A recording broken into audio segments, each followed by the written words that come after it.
just saw a pileated woodpecker fly above my head. I wanted to run inside and grab my binoculars to look at it. They're so cool and like not that common. They're like big dinosaur looking birds with like red, like kind of a red mohawky headdress situation. They're so cool.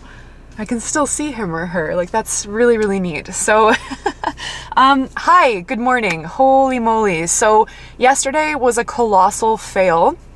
If you watched that vlog, I attempted to drive 45 minutes to a neighboring village to go to a general store that opened up a brand new laundromat, and all of their machines are fucking out of order. On top of our local village laundromat being completely out of order, save for like a couple of machines. And so I ended up just kind of coming back and settling in on the couch with Fern and Ivy and just like writing and editing that vlog and stuff like that. So yeah, it was such a waste of time. I mean, I got a vlog out of it, but like the whole day was just so messed up. And I just couldn't believe that had happened. So what I'm doing today and what I'm going to bring you guys along with me to do is we're actually going to drive 2 hours to Nelson. I think it's 2 hours. Okay, so from where we are, it's an hour and 49 minutes. So it's 2 hours away. We have to go down the Slocan Valley to the junction and then drive in a particular direction down towards Nelson so that we can go to the laundromat. I also have to do grocery shopping for meal prep, and I prefer to shop for my ingredients and my just like my groceries at Kootenay Co-op. They carry a lot of local stuff, produce and animal products from local farms and stuff like that. So it's generally a safe place to go instead of somewhere like Safeway or Save on Foods or No Frills. So if I can do laundry and also get my ingredients for a week's worth of animal-based meal prep, then I think we're going to be set, and it makes this trip kind of worth it. So that's what we're gonna do today. The pugs are not here with me. It's a bit too long of a trip, and also like just spending the day in the car while I'm doing laundry and also grocery shopping just didn't really seem like the smartest thing in the world. So they're at home with Jesse. He is pug sitting for the day,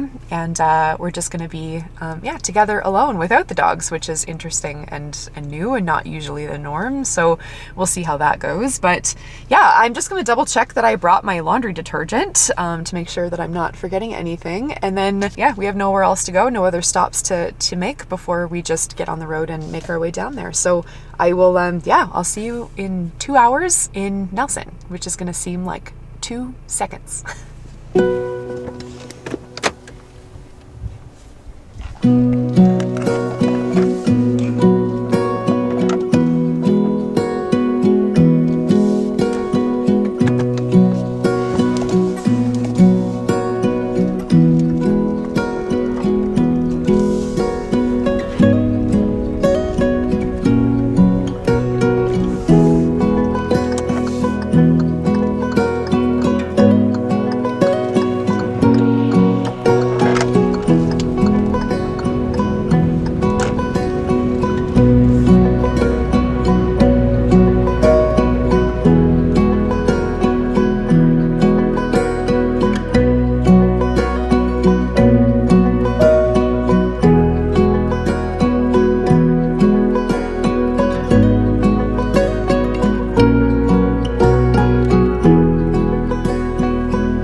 So the Slocan Valley is kind of difficult to explain, but it's probably, I would say, like the epicenter or like the epitome of the Kootenays and what the Kootenays are. It's just the weirdest little valley, and I don't know, it's impossible to explain. But I was thinking about how when I got to Nelson, the first stop I was going to make was Starbucks to get a latte. Whenever I drive over to Alberta, I always go to Starbucks because it's kind of like a novelty to me, like it's like a special treat. I don't have very easy access to it out here, and I just love a Starbucks latte at once every several months. And I was thinking when I got to Nelson, that's where I was going to go to get a latte.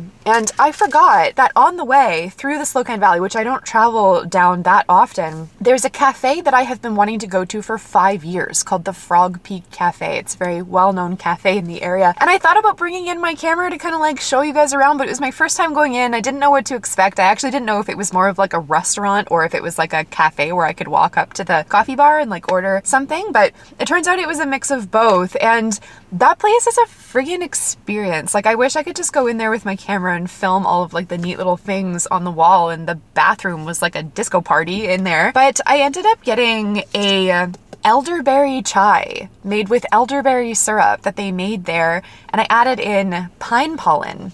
So this is an elderberry pine pollen chai. I had a sip on the way out from the cafe to my car, and it is so freaking delicious. And I was sitting here thinking, like, Starbucks latte, elderberry pine pollen chai. Like, what the fuck? This is so much better. Anyways, no regrets, and I definitely want to come back here one day specifically to have breakfast. And a fun little fact about the Frog Peak Cafe, I have a little bit of a connection or a history with the owners of this cafe. They used to host an annual pug festival called Pugpalooza that people used to actually travel to the Kootenays from Vancouver to come and experience, and this whole place was just full of pugs. And I reached out to her maybe 3 years ago to ask if I could set up like a Grumble Farm booth or something at Pugapalooza, like just to get involved in some way. And she was actually wondering if I would be willing to take over the Pugapalooza event, like in the Kootenays, to have access to the Facebook page and like the little community or audience that she had grown over the years for it, to get all of like the festival signs and like marketing and stuff like that. She was wondering if I just like wanted it.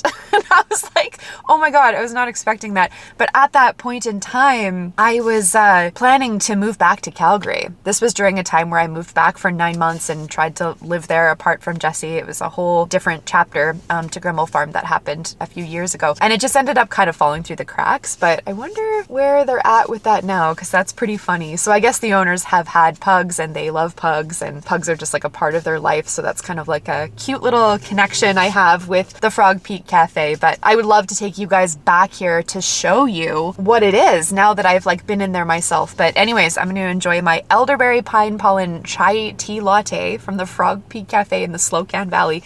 And we are probably about 15 minutes away from the junction, and then another half an hour away from Nelson to pulling into this friggin' laundromat. So we're just going to keep on keeping on.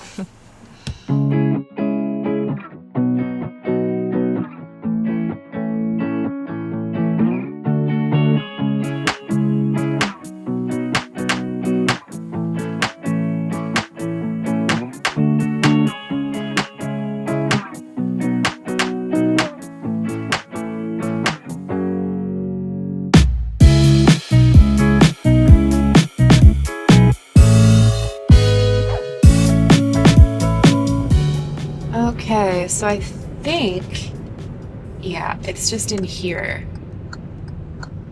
So we're gonna turn right in here, and there it is, Plaza Laundromat.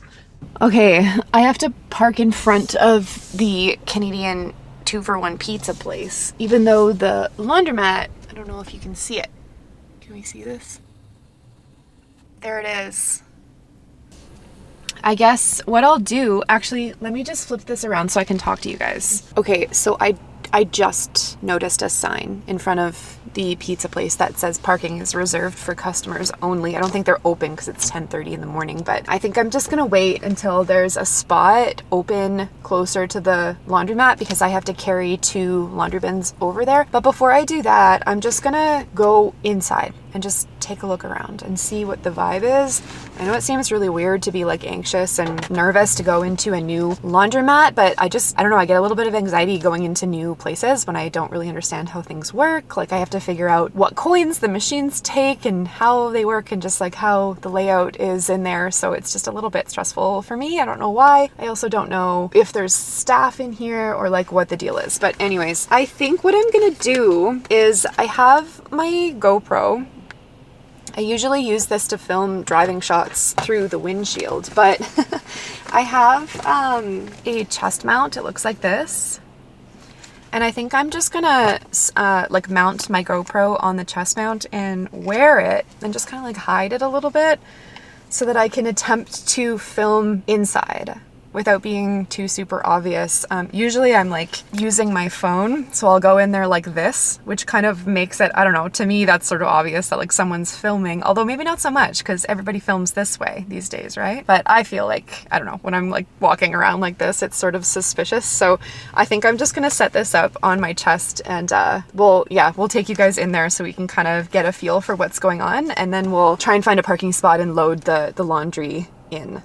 I can't believe I'm vlogging about this. Is this like super exciting for you guys? This is the type of content that you're after from Grumble Farms channel, I'm sure. This is my conspicuous GoPro situation. It's not too bad.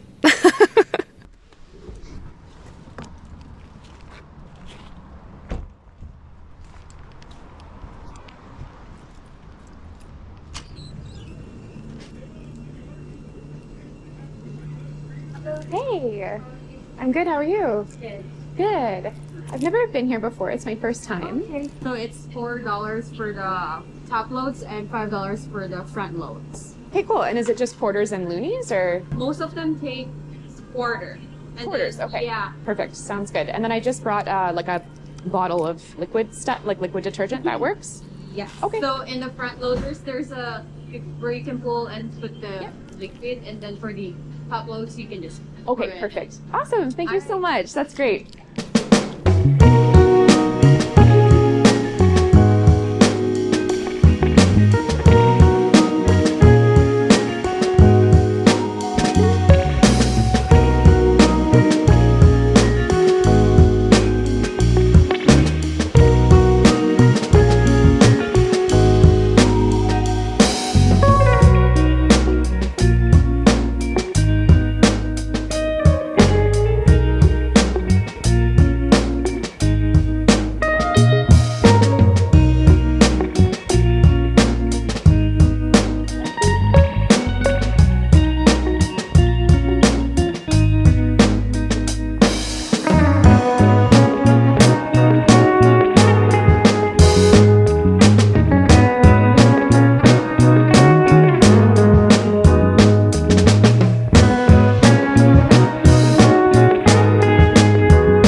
That was like an 11 out of 10 experience.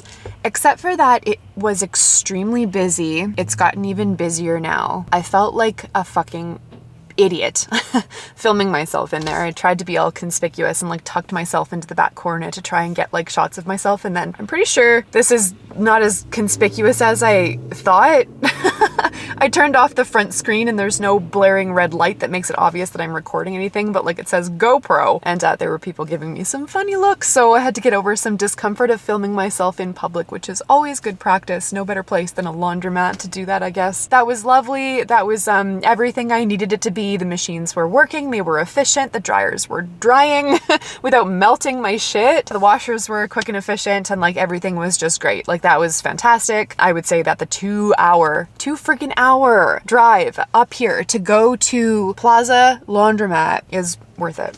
So anyways, I'll probably be back at some point. If I'm coming here once a month, it's really not that big of a deal. It's just that if I come once a month, I'm coming with so much laundry. Like I had so much laundry. So that's the other thing. My laundry is just back here. I pulled it out of the dryer and I didn't bother folding it. I usually fold my laundry at the laundromat because they have nice big open flat tables to do that. But I've been here for so long and I just kind of want to go and get my groceries and my meal prep stuff and head home because I have a 2-hour drive home ahead of me. So I'm just going to fold everything at home. So I have 2 massive overflowing laundry bins full of unfolded laundry back there, but we'll deal with that later. For now, we're just going to drive over to Kootenay Co-op and grab a few things for meal prep. I probably won't have time to actually meal prep tonight by the time I get home. So I might grab like a little snack or something for dinner and then I'll do my meal prep tomorrow. Maybe I'll make a vlog about it. I don't know. I have to start vlogging just like all of the boring things that I do. So yeah, we're gonna go to Kootenay Co-op and get a few ingredients for meal prep.